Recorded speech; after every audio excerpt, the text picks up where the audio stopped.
The advanced industrial landscape of Tamil Nadu is a model of all-round growth. Pick any sector and you'll find our name topping the list. Tamil Nadu is among the top 10 automobile hubs in the world. Take electronics, heavy engineering, textiles, or footwear. We are global leaders in each sector.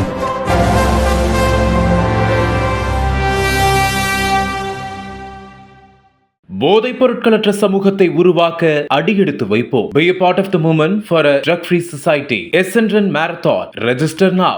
Trichy சரக டிஐஜியாக பணியாற்றும் வருண்குமாருக்கும் நாம் தமிழர் கட்சியினருக்கும் இடையே கடந்த சில ஆண்டுகளாகவே மோதல் போக்கு நீடித்து வருகிறது.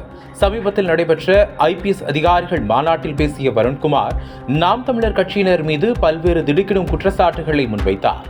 தன்னையும் தன் மனைவி குழந்தைகளை பற்றி ஆபாசமாக பேசுகின்றனர், எங்களுடைய புகைப்படங்களை மார்பிங் செய்து சமூக வலைதளங்களில் பதிவிடுகின்றனர் என உயர் அதிகாரிகளின் முன்னிலையில் பேசினார். மேலும் அக்கட்சியின் ஒருங்கிணைப்பாளர் சீமானும் வருண்குமாருக்கு எதிராக கடுமையாக பேசி வந்தார். இந்த நிலையில் சீமான் மீது நடவடிக்கை எடுக்க வேண்டும் என வலியுறுத்தி வருண்குமார் திருச்சி மாவட்ட குற்றவியல் நீதிமன்றத்தில் வழக்கு தாக்கல் செய்தார். அந்த வழக்கு தொடர்பாக கடந்த டிசம்பர் மாதம் 30ஆம் தேதி நீதிபதி பாலாஜி முன்பு நேரில் ஆஜராகிய வருண்குமார் சீமானுக்கு எதிராக தன்னுடைய வாக்குமூலத்தை பதிவு செய்தார். இருதரப்பு வாதங்களை கேட்ட நீதிபதி இந்த வழக்கை தேதி குறிப்பிடாமல் ஒத்திவைத்தார். இதனிடையே வருண்குமார் தொடர்ந்த அவதூறு வழக்கு இன்று திருச்சி குற்றவியல் நீதிமன்றத்தில் விசாரணைக்கு வந்தது. அப்போது வருண்குமார் தாக்கல் செய்த ஆவணங்களை சரிபார்த்த நீதிபதி வரும் பிப்ரவரி 19ஆம் தேதி நாம் தமிழர் கட்சியின் தலைமை ஒருங்கிணைப்பாளர் சீமான் வழக்கு விசாரணைக்கு நேரில் ஆஜராக வேண்டும் என உத்தரவிட்டார். ஏற்கனவே பெரியார் குறித்த பேச்சால் சீமானுக்கு எதிராக தமிழகத்தின் பல்வேறு பகுதிகளில் புகார் அளிக்கப்பட்டு வருகிறது. தற்போது வருண்குமார் தாக்கல் செய்த அவதூறு வழக்கில் சீமான் நேரில் ஆஜராக வேண்டும் என உத்தரவிடப்பட்டுள்ளது. இது ஒருபுறம் இருக்க கடந்த சில ஆண்டுகளாகவே நாம் தமிழர் கட்சி ஒருங்கிணைப்பாளர் சீமானுக்கு எதிராக அக்கட்சி நிர்வாகிகள் தொடர்ந்து கூண்டோடு விலகி வருகிறார்கள். சீமான் தன்னிச்சையாக முடிவெடுப்பதாகவும் யாருடைய பேச்சையும் கேட்பதில்லை என குற்றச்சாட்டு எழுந்துள்ளது.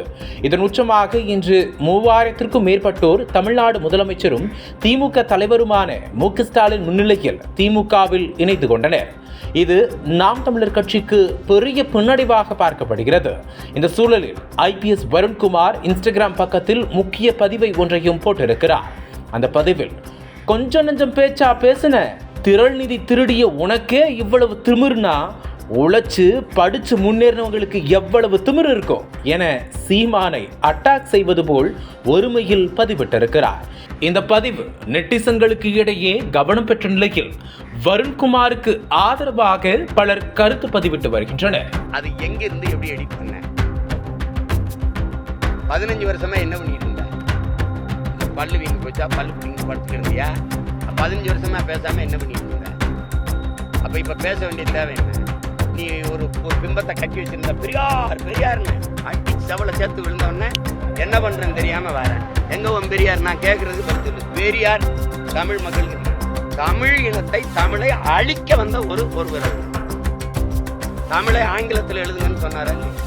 இப்ப நீ எழுதி வச்சிருக்கியா இல்லையா? தமிழோட ஆங்கிலம் கலந்து பேசுங்கன்னு சொன்னாரா இல்லையா? பேசுறியா இல்லையா?